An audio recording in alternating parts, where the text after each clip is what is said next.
नमस्ते छात्रों, हम हैं कल्पना शेजवल, हिंदी अध्यापिका Gokhale education society HL high school Marathi medium Ojhar township से आपका स्वागत करती हूँ।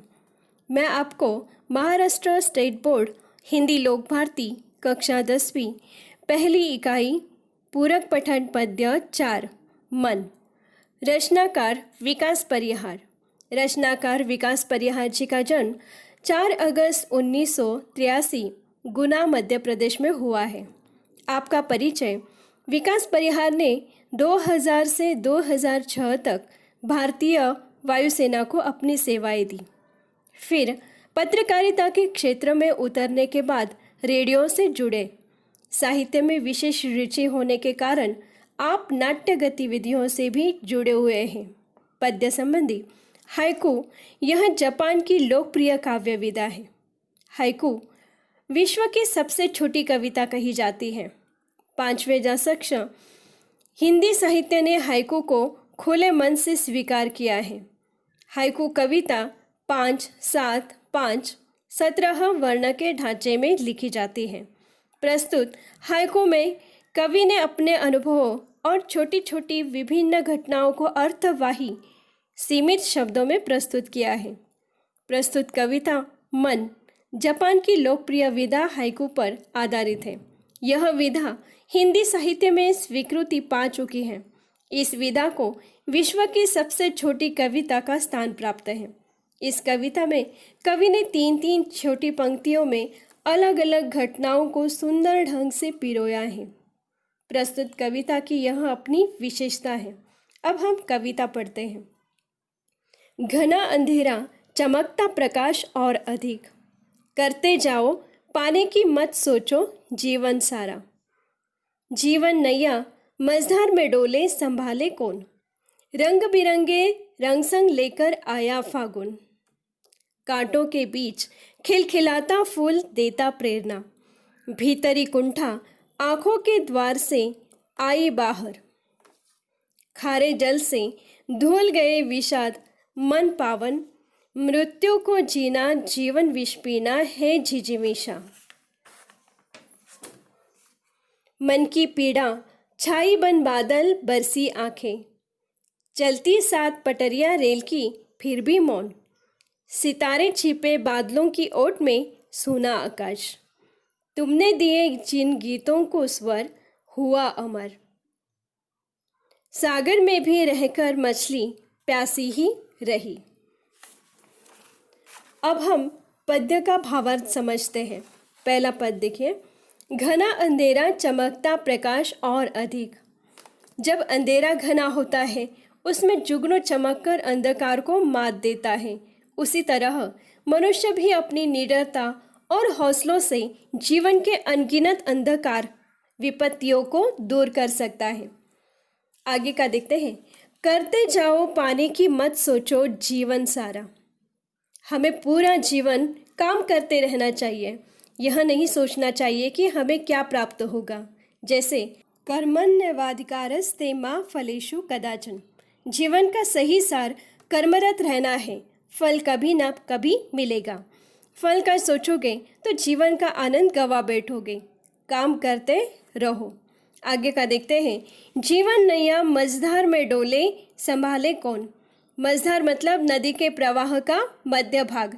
जीवन रूपी नैया यदि संसार में डगमगा रही है तो उसे कोई अन्य संभालने के लिए नहीं आएगा। हमें स्वयं उसे पार लगाने के लिए प्रयास करना होगा। आगे का देखते हैं। रंग बिरंगे रंग संग लेकर आया फागुन। यहाँ पर प्रकृति के बदलाव का वर्णन किया है। फागुन का महीना अपने संग रंग वसंत के विविध रंग लेकर आया है। रंग भरी दुनिया, हरे भरे पौधे, विविध प्रकार के फूल, बहुत सुंदर वातावरण नजर आता है। यहाँ समय उल्लास और उमंग का समय है। अतः हम सभी को कुछ समय के लिए चिंताओं और परेशानियों को भूलकर वसंत ऋतु का आनंद लेना चाहिए। आगे का देखते हैं। कांटों के बीच खिलखिलाता फूल देता प्रेरणा। यह पंक्तियां संघर्षों को प्रतिपादित करती हैं। संघर्षी जीवन है। कांटों में फूल खिलता है, फिर भी सुंदर लगता है और चारों तरफ सुगंध फैलाता है। इस तरह जीवन में आई बाधा हो कांटों की तरह समझ सहजता से आगे बढ़ाना है।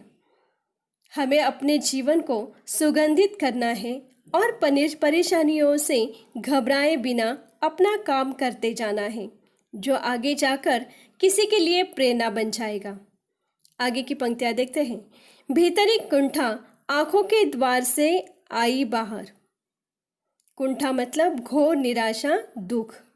हमारी आंखें बहुत कुछ बोलती हैं, कभी खुशी से चमकती हैं तो कभी दुखों में झलकती हैं। जब आंखों से अश्रु बहते हैं तो यह मानना चाहिए कि मन की कुंठा नयन रूपी द्वार से बाहर आ रही है। आगे की पंक्तियां देखते हैं। खारे जल से धुल गए विषाद मन पावन। विषाद मतलब अभिलाषा पूरी न होने पर मन में होने वाला खेद या दुख। जब कोई हमें डांटता है तो हमें गुस्सा आता है, लेकिन उनके डांट के पीछे की भावना या अपनी गलती का एहसास होता है, तब हमारे आंखों से आंसू छलकते हैं। वो हमारे पछतावे के आंसू होते हैं।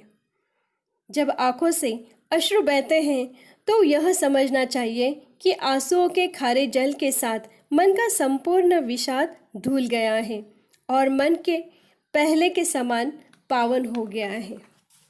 आगे का देखते हैं। मृत्यु को जीना जीवन विष पीना है जिजीविषा। जिजीविषा मतलब जीवन के प्रति आसक्ति या जीने की इच्छा। विष मतलब जहर। जीवन तो जहर है, उसे पीना पड़ेगा। प्रत्येक मनुष्य के जीवन में अनेक परेशानियां हैं, चिंताएं हैं और है अप्रिय प्रसंग। ऐसे में जीवन रूपी संग्राम में डटे रहना हमारी जिजीविषा का प्रमाण है। मन की पीड़ा छाई बन बादल बरसी आंखें। जब आकाश में बादल बहुत घने होते हैं तभी वर्षा होती है। उसी प्रकार जब मन की पीड़ा बहुत गहरी हो जाती है तो वह बादल बनकर आंसुओं के रूप में बरसने लगती है। आगे की पंक्तियां देखते हैं। चलती 7 पटरियां रेल की फिर भी मौन। रेल की पटरियां अनंत काल से साथ चल रही हैं, परंतु वे सदा मौन रहती हैं, एक दूसरे से कभी बात नहीं करती। जिस प्रकार पटरियां आपस में कभी नहीं मिलती, अगर मिली तो गाड़ी आगे नहीं बढ़ती, उसी प्रकार जीवन की गाड़ी भी सुख दुख की पटरियों से गुजरती है। वे कभी एक साथ नहीं आते।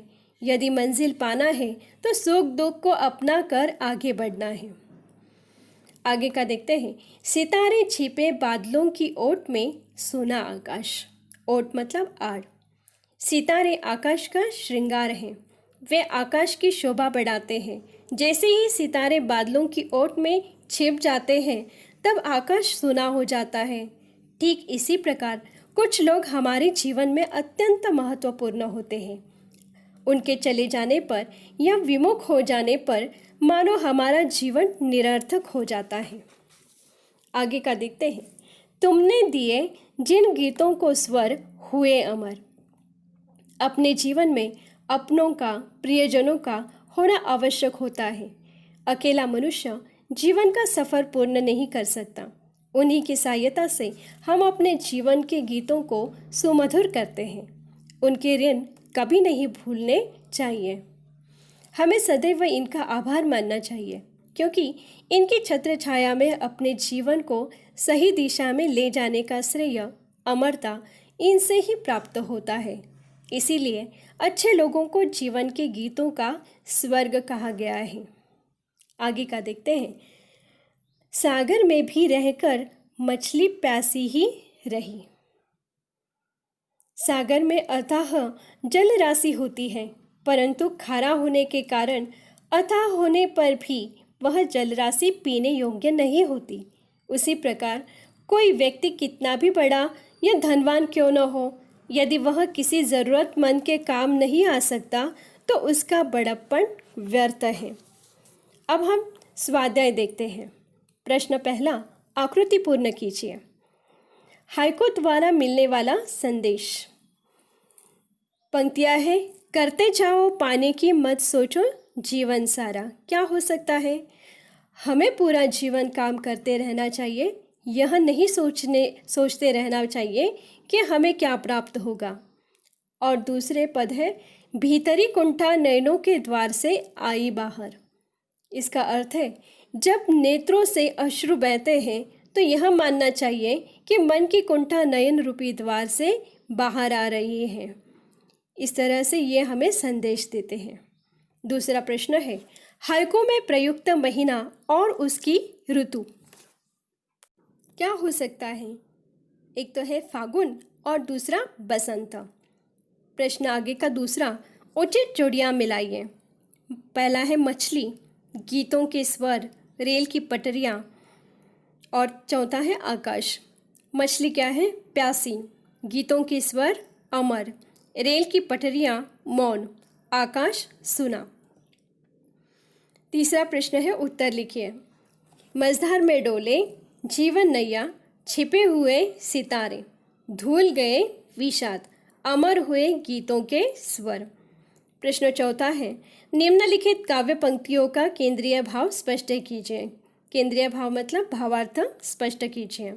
पहला, चलती सात पटरियां रेल की फिर भी मौन। दूसरा है, कांटों के बीच खिलखिलाता फूल देता प्रेरणा। इनकी पंक्तियों को आप काव्य में देखकर ठीक तरह से लिख लीजिए। कविता आपको समझ में आई होंगी। धन्यवाद।